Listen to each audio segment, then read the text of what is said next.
avec Caroline, que je vais laisser se présenter. Elle va nous faire un retour d'expérience concernant l'accompagnement que je fais auprès d'elle et auprès d'autres personnes. Mais là, ça sera son expérience à elle, dont elle va nous faire part.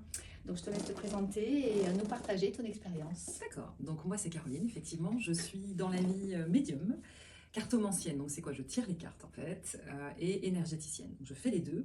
Je soigne, je guide. C'est mon métier. Et j'ai rencontré Nestlé à l'occasion d'un café créateur il y a 9 mois. Du temps de Sachant gestation que tu d'un n'as bébé. pas toujours fait ça. Sachant que je n'ai pas toujours fait ça, mon métier, je vais y venir effectivement. J'ai rencontré effectivement Nestlé, et c'est très important que tu le précises, à ce café créateur à l'époque où je lançais mon activité. Je passais de DRH, je le précise, hein, donc quand même dans l'humain, à travailler avec mes dons, on va dire ça comme ça, et je rencontre Nestlé à ce moment-là de ma vie. Je ne m'étais jamais posé la question, enfin, oui et non, je ne me posais pas la question à cette époque-là sur est-ce que je vais faire des cours de méditation, mais je rencontre Nestlé et la question se pose. Et ce qui était intéressant, c'est qu'il y avait 3 personnes plus ou moins à ce moment-là qui proposaient exactement des activités plus ou moins similaires. Oui, où il y avait des méditations dans leur accompagnement. Exactement. Sauf que, assez naturellement et de façon surprenante, c'est Nestlé qui sort du lot dans ma tête. Pourquoi je saurais pas expliquer. C'était logique. Là, ce que tu dégageais, pour moi, c'était la définition même d'un méditant, de quelqu'un qui médite et qui a de l'expérience. Et j'avais vraiment envie, en te voyant, d'aller trouver cette même paix et sérénité intérieure que tu dégageais. Ah oui. Et qui à cette époque était, bon, je ne veux pas dire que j'étais une énervée, mais j'avais encore des choses à travailler. Je me souviens de la façon dont tu étais rentrée dans la pièce ce jour-là. Une grande robe rouge, Caroline, elle arrive en retard avec son amie Charlotte. Le côté très... Et très rayonnante, hein. C'était assez... Ouais, c'était... Mais c'est moi, ça fait partie de moi aussi. On t'avait bien vu arriver. En tout cas, on m'avait bien vu arriver. Et ce qui était super intéressant, c'était d'avoir eu cet échange avec toi et d'avoir échangé nos cartes à ce moment-là et de se dire, tiens, la méditation, en fait, je dis qu'à ce moment-là, j'y pensais pas, et c'est en te rencontrant que j'y pense, mais tout au long de ma vie, j'y ai pensé. Et ma façon de voir la méditation, c'était pas comme du yoga ou, comment on appelle ça, pas forcément le yoga, mais des activités de relaxation. De détente. Pour moi, c'était quand même quelque chose, dans ce que j'avais pu en lire dans certains livres, où tu te mets dans une certaine forme de posture, tu es dans le lâcher prise et tu es dans le silence. Et la façon dont tu as décrit la méditation, c'est quand même comme ça que moi je l'imaginais, sans forcément y aller. Et je m'étais dit, peut-être à un moment donné dans ma vie, ça va être le cas. Et ce moment précis où je lance mon activité, où il y a beaucoup de choses qui changent dans ma vie, des turbulences de vie, on va se le dire, ça arrive dans ma vie comme un cadeau, en fait. On va dire ça comme ça. Et c'est vraiment ce qui s'est passé. Alors ensuite, tu as fait l'initiation. Oui. Et qu'est-ce qui a fait que tu as continué? Parce que quand tu as fait l'initiation, tu as payé juste ce cours-là. Oui. Et après, moi, je t'ai proposé un engagement. Oui. Et tu as choisi cet engagement avec moi. Qu'est-ce qui t'a fait, qu'est-ce qui t'a marqué? Qu'est-ce qui t'a fait que tu as voulu continuer avec moi? Eh bien, disons que moi, j'aime bien quand il y a une forme de structure et que dans un accompagnement, sentir que la personne qui nous reçoit sait de quoi elle parle. Un peu comme moi quand je guide ou que j'accompagne en tant que thérapeute mes petits guidés, etc. Et quand je suis arrivée, j'ai vraiment ressenti la même chose que ce que tu nous avais présenté ce jour-là, lors de ce café créateur. On était 2, il y avait Muja aussi. Voilà, je découvrais. Et la façon dont tu nous as accompagnés, c'est la façon dont tu nous as accompagnés, tout en douceur, sans jugement, dans une espèce de bulle de coton, comme je le dis souvent, c'est cette sensation quand je viens à chaque fois, où on arrive et on peut déposer certaines choses et parler de façon authentique et librement. Je suis sortie de là en me disant, ok, tu as une courbe de progression, si tant est qu'on parle de courbe de progression dans la méditation, mais ok, peut mieux faire. J'ai compris que ça allait m'apporter quelque chose, mais qu'il y avait un chemin à prendre avec toi, et que c'était ok que moi, je mette ma main dans la tienne dans le bon sens du terme, et que je me laisse porter. Ce qui n'était quand même pas dans ma vie le cas. Je suis plutôt quelqu'un qui, par nature, est beaucoup porté. Et là, pour une fois, j'arrive à un endroit précisément, et je me dis, ok, cette fois-ci, moi, je lâche les rênes. C'est bon, c'est pour moi, c'est que du pour moi. Et je me laisse porter par Nestlé, elle a plein de choses à m'apprendre. C'est comme ça que je l'ai vécu, en fait, vraiment. Et je me suis dit, ok, lance-toi. Et je suis plutôt une fonceuse, dans le bon sens du terme. Et donc, à partir du moment où je suis arrivée pour ce cours d'initiation, et que ça a répondu à ce que j'imaginais, il n'y avait aucune raison de ne pas y aller, quoi. C'était devenu une évidence. C'était une évidence. C'était vraiment une évidence. Oui, tu avais une question? En fait, oui, si tu veux, à moins que tu aies quelque chose à dire en plus. Si tu as envie de partager quelque chose en particulier par rapport sur la méditation, aux particularités. Parce qu'en fait, il y a une chose aussi que souvent les gens disent, imaginent des cours de méditation. Ouais. Quand je leur dis c'est 1h30 le cours de méditation, souvent ils croient que pendant 1h30 ou Tu 1 heure, médites. ils vont méditer. Non. Donc, est-ce que tu peux Ça fait un peu raconter long. un peu comment ça se passe? Alors, comment ça se Un passe? peu comment tu vis ces Comment cours on de vit la méditation? méditation? Alors, Et d'une fois à l'autre, etc. ouais, comment ça fonctionne? Bah, déjà, tu n'es jamais dans le même état que tu arrives que la semaine d'avant. Donc, moi, je fais un cours par semaine, hein. Et ce qui est très intéressant, c'est que, admettons, une fois que tu as passé le premier mois, voilà, tu es à 4 cours, etc. On va dire ça comme ça. Je donne cet exemple-là. Sur le moment, tu ne te rends pas compte vraiment de ton chemin, de la façon dont tu t'harmonises, de la façon dont tu retrouves une paix intérieure, dans la façon dont tu te rencontres, tu t'éveilles différemment. Sauf que quand tu arrives, tu es dans le questionnement, toi. On s'assied, on se pose avant de méditer ensemble, etc. Et tu es dans le questionnement. Est-ce que tu as quelque chose à me raconter? Tu laisses un champ ouvert où la question est tellement large que du coup, tu dis, bah, ok. Et en fait, on a toujours quelque chose à te raconter. Et on dépose quelque chose, et très souvent, c'est comme une forme de débat sur la vie, sur, bah voilà, comment s'est passée ma semaine. La question est certes peut-être basique, mais elle a beaucoup de sens, parce que sur le moment, quand on répond, moi en tout cas quand je réponds, bah, j'ai plein de choses à raconter en fait. Et c'est à ce moment précis où je dépose ma semaine précédente que je vois le chemin. Parce qu'en fait, je vais me remémorer le mois d'avant, au fur et à mesure, en fait, maintenant ça fait 9 mois, je vais me remémorer le chemin, je vais me remémorer la façon dont les choses, je les ai appréhendées grâce à toi. Et ce qui est intéressant, c'est que c'est le regard de l'autre aussi, sur son entourage, les amis, professionnellement, les petits guidés, etc. Ma façon d'appréhender mon métier, ma façon d'appréhender ma vie, ma façon d'appréhender mes enfants, en amour, et j'en passe, n'est pas du tout la même. Ça a évolué depuis? Ça a évolué depuis. Dans quel sens? Les choses ne m'activent pas de la même façon. C'est comme si j'avais retrouvé une forme de paix intérieure et comme si je m'étais retrouvée. En fait, je dis souvent, je suis repartie à la rencontre de la petite fille et de l'enfant intérieur que j'ai été. On s'est assise, voilà, salut, il y a l'adulte et l'enfant. Et je me dis, ça y est, je ressemble à ce que tu voulais là. On est bon. Je suis revenue à moi. J'ai travaillé pour, en douceur, parce que la méditation, c'est de la douceur. Hein. C'est quand même se mettre face à soi. C'est un temps pour soi. On se met juste face à soi. On s'assoit face à ses pensées. On ne discute pas forcément avec. Hein. On leur sert pas le thé, comme tu dis à chaque fois. L'expression que tout le monde adore, favorite, on ne sert pas le thé à ses pensées. Et en fait, on Il n'est pas de s'autorise à moi. être... Hein. Ouais, mais on aime bien. On s'autorise à être juste soi, sans jugement. Et ça, c'est fabuleux, mais c'est un chemin. Et tu l'appliques du coup dans le quotidien. Dans ton quotidien, par Tous rapport mes à tout ce quotidiens. qui se passe autour de toi. De mère, de et les femme, choses de que tu professionnel. vis, Oui, parce qu'en fait, il faut aussi se dire que bon, bah, c'est bien de pratiquer une fois par semaine, mais c'est aussi bien de pratiquer chez soi. Donc j'ai investi, les amis, j'ai pris un Zafou, un Zabuton, j'ai pris tout ce qu'il me fallait pour être dans le confort et pouvoir le faire à la maison ou à l'extérieur en fonction de mes souhaits ou en vacances, peu importe. Et en plus, et je le précise, c'est que j'en profite de parler de mes enfants parce que j'en ai parlé tout à l'heure, mais c'est quelque chose que je partage avec mes filles. Dans le temps, à un moment donné, tu m'avais proposé de dire est-ce que tu crois que tes filles, ça les intéresserait? Je propose aussi des cours de méditation plus ludiques, adaptés, etc. Et en fait, par rapport à mes filles, je me suis dit mais complètement. Et donc, c'est quelque chose que je partage familialement. C'est une philosophie de vie en famille. Et c'est aussi quelque chose que je partage avec mes patients, mes guidés, dans le cadre de leur, on peut dire, thérapie, entre guillemets, on va mettre des guillemets, hein, parce que j'en parle. J'en parle et par mon exemple, je distribue la bonne parole de méditation, on va dire ça comme ça. Et en fait, j'en parle assez régulièrement parce que ça fait partie de ma vie. C'est quelque chose qui s'inclut dans ma vie. La méditation, c'est pas juste vu comme un sport, parce qu'en vrai, on fait des étirements, on a mal aux jambes de temps en temps. La méditation, c'est quand même une posture qui fait que tu peux quand même, tu te muscles quoi. Hein. Puis il y a de Tu l'échauffement. t'assouplis quoi. Ouais. Il y a de l'échauffement en plus. Il y a les échauffements et puis c'est pas parce qu'on est souple qu'on médite. Ah bah c'est parce Mais c'est parce qu'on médite. On devient souple. Tu vois, j'ai première leçon. Et c'est vrai que c'est quelque chose que je partage. Et en fait, ça devient une vraie philosophie de vie. Et ça apprend beaucoup. Et comme je me suis raccordée à ma spiritualité, et ben en fait, c'était logique. Parce qu'il y a un lien évident entre la méditation et la spiritualité pour moi, en sujet personnel. Il y a un lien évident pour m'aider à maîtriser mieux mes dons de magnétisme et de médiumnité avec la tête. Ça m'aide en fait à être, moi je dis toujours comme un fil en harmonie.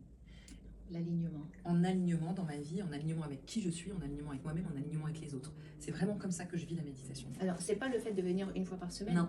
Mais c'est surtout, c'est une fois par semaine. En fait, parce que je sais que toi, en général, tu essayes de garder cette pratique quotidienne au maximum, même si des fois, voilà. Un peu moins avec les enfants, je ne pas. Oui. Et donc, c'est pour ça que je te proposais éventuellement de créer un temps calme avec les enfants et d'instaurer peut-être, enfin, je te suggérais d'instaurer ce moment-là tout à l'heure, quand on s'est loupé au premier enregistrement.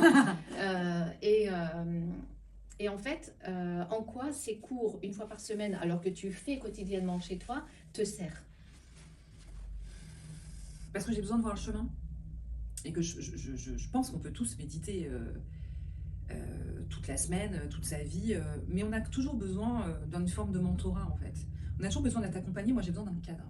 Malgré tout, on dit que la méditation, pour moi, il n'y a pas forcément de cadre, mais j'ai besoin de poser un cadre. J'ai besoin de ces moments d'échange avec toi, une fois par semaine, parfois on peut pas parce que les vacances ou autres, mais bah, en fait c'est devenu un besoin en fait, de se voir, d'échanger, parce que la méditation, c'est pas juste pour moi quelque chose d'individuel, c'est quelque chose de collectif. Et donc le collectif, ça passe par les échanges qu'on a toutes les deux. Si effectivement ce jour-là, il y a quelqu'un d'autre dans le cours en même temps, c'est des échanges qu'on peut avoir quand on se retrouve entre personnes que tu accompagnes, etc. etc. Des moments qu'on partage aussi. Pour moi, c'est collectif et j'ai à apprendre de l'autre. Pour moi, c'est un chemin et ce chemin, il se fait pas tout seul en fait. Il se fait avec les autres. Il se fait avec les autres. Et en cela, c'est toi l'autre, au premier lieu, parce que c'est toi qui as montré le chemin, c'est comme ça. Et que j'ai choisi en fait. On s'est choisi, on va dire ça comme ça. Mais c'est les autres aussi le chemin. Et j'ai besoin d'avoir ce regard de ta part. Peut-être qu'un jour, je te dirai non, ça y est, c'est bon. Je crois pas trop, mais j'ai besoin de ce regard de ta part pour dire voilà où j'en suis. Parce que le déposer avec moi-même, c'est bien. Caro, t'as progressé. Caro, t'es sur le bon chemin. Caro, tu t'es apaisé. Caro, c'est en harmonie. Caro, ceci, Caro, cela. Ok, avec moi-même, c'est bien. Avec mes enfants, je suis encore un peu limitée quand même si on a de très belles conversations autour de ça. Moi, j'ai besoin de le faire avec toi qui as l'expérience. Et dans cette bulle, j'ai besoin de cette bulle au moins une fois par semaine. Comment tu qualifierais en quelques mots mon accompagnement, ce que tu vis avec moi, ce que moi je peux t'apporter, ce que je t'apporte? Eh ben, je dirais donc les apprentissages en tout premier lieu, des apprentissages, de l'authenticité, beaucoup. Voilà, on est vraiment dans une bulle authentique, hein, sans jugement. C'est très important, il n'y a pas de jugement, vraiment. Oui, un accompagnement. Non, mais c'est vraiment ça, des apprentissages en toute authenticité et dans le calme, quoi. Je dis, c'est une bulle de coton. Et venir ici, c'est être dans une bulle de coton, préservé de tout. C'est vraiment ça que je... C'est le moment où il peut y avoir un tremblement de terre, je ne vais pas le remarquer, quoi. C'est même le moment où je m'autorise à moins penser à mes enfants et ce qui pourrait arriver. Et c'est le moment où il n'arrive jamais rien, d'ailleurs, au passage. Et c'est pas pour rien, je pense. C'est le moment où il n'arrive jamais rien à l'extérieur et où je suis préservée dans une bulle, juste pour moi, dans ma semaine. C'est ton moment, c'est mon moment. Ton rendez-vous avec toi. C'est mon rendez-vous avec moi, mon rendez-vous avec toi. C'est exactement ça. Notre rendez-vous ensemble. Ouais. Oui, parce qu'en échangeant toutes les deux, il y a cet effet miroir qui se crée. Et je travaille, je pense que toi aussi, quelque part, ça te fait travailler. Ah, mais ça, de toute façon, oui. C'est la base aussi des accompagnements. Les personnes qui accompagnent, je pense, parce que moi, c'est comme ça que je le vis. Les personnes que j'accompagne me font grandir, m'accompagnent d'une certaine façon, parce que chaque jour est différent et chaque personne est différente. Et comme on dit dans la méditation, on ne grandit pas sans l'autre. Exactement. Mais dans la vie en général, de toutes les façons, la vie est construite. Oui. On construit notre vie avec les autres. Déjà, ça commence à l'enfance. On commence avec nos parents. Si nos parents n'étaient pas, on ne serait pas. Exactement. Donc, on commence déjà avec les autres. Et la méditation, ça se vit avec les autres parce que c'est grâce aux autres, aux interactions qu'on a avec les autres, qu'on arrive à aussi se réaliser. Bien sûr. Et à trouver cet alignement en s'asseyant tous les jours face à soi-même. Et puis, on peut amener ce qu'on peut amener aux autres si on se l'amène à soi. Bien sûr. Et aussi avec les autres, justement. Mais bien sûr. C'est pour ça que quand je te dis que j'en parle aux autres, j'en parle pas pour dire je fais ça, je dis juste voilà ce que ça m'apporte. Quand de temps en temps, pour mes petits guidés, mes petits patients, je dis bah tiens, là, il y a besoin d'autre chose, je leur parle souvent de méditation. Parce que jusqu'ici, je ne suis pas prof de méditation. Enfin, je dis prof, c'est pas le bon terme, mais moi, je ne fais que le pratiquer aujourd'hui. Voilà. Donc, un jour, peut-être, qui sait, tu feras la formation pour transmettre en mettant tout ce que tu as déjà comme corde à ton arc. Ouais, ce serait un plus complémentaire. J'y songe d'ailleurs, sachez-le. Je pense qu'elle m'envoie quelques messages. Mais oui. Je crois que ça t'appelle un petit peu naturellement. Ça m'appelle un petit peu naturellement, c'est honnête. C'est honnête de le dire. Alors, puisqu'on en vient aux autres, est-ce que tu recommanderais mon accompagnement à d'autres personnes? Alors oui, mes services? Je le fais très naturellement. Et dans le quotidien, et sans avoir besoin de le dire pour le dire, parce que je vois bien ce que ça m'a apporté. Je me dis, je regarde l'autre et je me dis, je vois quelque part parfois des zones de, pas de souffrance, mais tu vois, où la vie est compliquée, quoi. Et je me dis, mais ça apporte tellement que du coup, je leur dis, mais pour ça, il faut parler de soi. Voilà comment j'ai cheminé, voilà ce que ça m'apporte au quotidien, voilà d'où je viens. Voilà d'où je viens. Et la Caro d'il y a 9 mois est plus du tout la même qu'aujourd'hui, parce que déjà on est en évolution constante. Mais j'ai parfaitement conscience qu'avec la méditation, et on me l'a dit souvent autour de moi, Caro, il y a des choses qui ont changé. C'était comme le nez au milieu de la figure, on me disait, qu'est-ce que tu fais? T'as fait quelque chose en particulier? Au-delà du fait de penser à moi, et ce qui ressortait toujours, c'était quand même la méditation.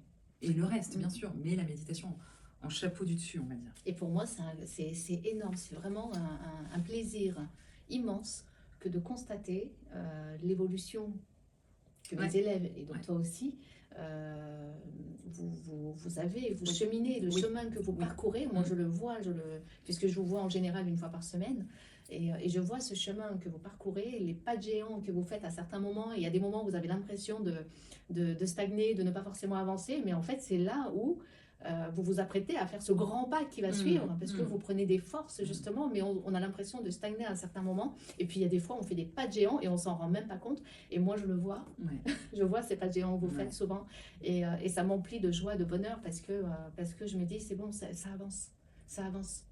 Et je le vois dans le fait que, parce que tout à l'heure tu parlais de lâcher prise au tout Ouais. début de cet échange, de ce témoignage, Mm. et le lâcher prise, ça arrive pas comme ça. Non. Ça arrive au moment où on cherche plus. Exactement. Au moment où on se pose plus la question, on est dans le lâcher prise, on se rend juste compte, ah, au fait, j'ai lâché prise. Mais Et quand tu cherches à remettre, mais ça revient pas, Mais parce oui. qu'on le cherche. Et Mais c'est oui. quand tu cherches plus que c'est là. Mais c'est ce que je sais pas si je l'ai dit tout à l'heure, mais quand on a fait de prise, le moment où je me suis assise avec la petite fille intérieure, la petite fille que j'ai été, et j'ai eu l'impression de la retrouver, je me suis dit, ah ok, ça y est, t'y es. Tu vois, à me dire, ah purée, t'as un peu contourné, il y a 2-3 trucs qui t'ont détourné de qui tu étais pour X raisons. Hein. Et en fait, avec la méditation, vraiment, j'ai eu ce sentiment de retrouver la petite fille que j'ai été, d'être réalignée et d'être la personne que je voulais être. La véritable nature. Et la véritable qui est nature là, qui en était toi. là, et qui en fait est là maintenant en fait, et qui est plus cachée, qui est plus peur, qui est ok en fait, et qui est ok, mais ok dans la douceur, pas dans la force. Le rapport est pas le même quand même, mais la façon de le vivre est pas le même. Comment tu peux définir le travail que la méditation, enfin comment toi tu le vis, ce travail qui se fait à chaque assise? Mais en fait, c'est en effet miroir, très souvent. Tu vas être confronté à tes blessures, quoi. On va dire ça comme ça, blessures d'enfance, blessures d'adulte, peu importe. Et tu vas te rendre compte que ça t'active pas de la même façon. Tu vas te rendre compte que, ouais, c'est vraiment ça, qu'une blessure de trahison éventuelle. Parce que tu vas être testé par la vie, quoi qu'il arrive, on passe notre vie à être testé. Et tu vas te rendre compte qu'avec la méditation, en fait, tu n'es plus activé de la même façon. Ton énergie, elle est ailleurs. Ton énergie, elle est d'abord en toi. Donc presque comme si tu passes ton chemin. Alors évidemment, c'est pas comme ça du premier coup, hein, ou deuxième, ou troisième, ou quatrième coup, peut-être parfois. Mais en tout cas, ton énergie n'est absolument pas la même. Et ta façon de prendre les choses dans ta vie n'est pas du tout la même. Tu les appréhendes différemment. Tu les appréhendes différemment. Parce que tout petit schéma que tu t'étais fait dans ta tête par rapport à une situation, tout ce que tu t'étais dit qu'éventuellement, à 95% du temps, ça n'arrive pas, les 5% restants de la méditation font que, en fait, tu vis pas les choses du tout de la même façon. Et il y a un vrai retour au calme et à la paix intérieure qui est magique. Et c'est aussi pour ça que j'étais complètement OK pour que mes filles, au plus tôt, parce qu'elles sont à 11 ans et 8 ans, mais fassent des cours. Et quand tu me l'as proposé, je me suis dit, mais ouais, mais ça fait gagner un temps fou. Parce qu'au pire, elles font de la méditation avec maman. Elles arrêteront peut-être à un moment donné. Mais les apprentissages qu'elles auront eus dans cette enfance-là, de la méditation, de ce rapport à soi, etc., de cette philosophie de vie, ça pourra forcément revenir à un moment. Et moi, j'aurais adoré, quand j'étais petite, qu'on m'apprenne ça. Tu vois? Alors pour toi que tu connais, tu sais, mais aussi pour ceux qui nous écouteront, ceux et celles qui nous écouteront, la pratique de la méditation, en fait, en la faisant quotidiennement,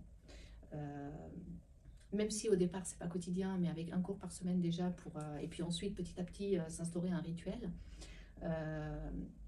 fait que la méditation nous permet de faire un travail en profondeur en soi et sans effort, d'où cette expression de tout en douceur, parce qu'on ne se rend même pas compte de ce travail-là.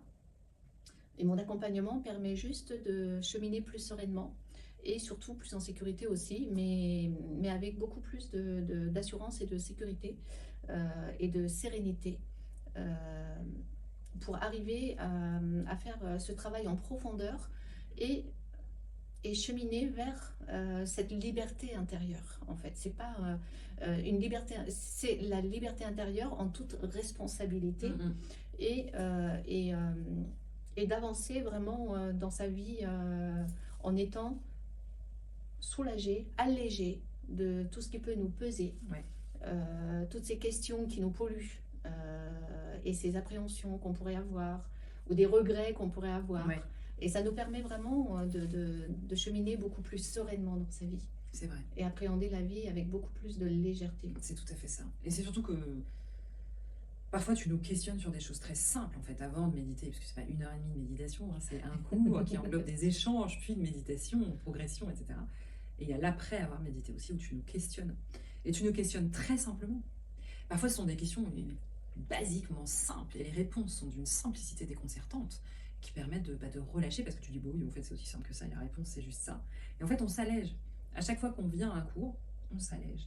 Non seulement on voit le chemin parcouru, mais en plus, on s'autorise à s'alléger et à s'en enlever, et à être juste des humains, en fait. Arriver à juste dire, bon, bah voilà ce qui s'est passé, voilà ma réaction, bon, ok. Et on exprime une situation, en fait, on s'en allège et on sort de là plus léger, en fait, la plupart du temps.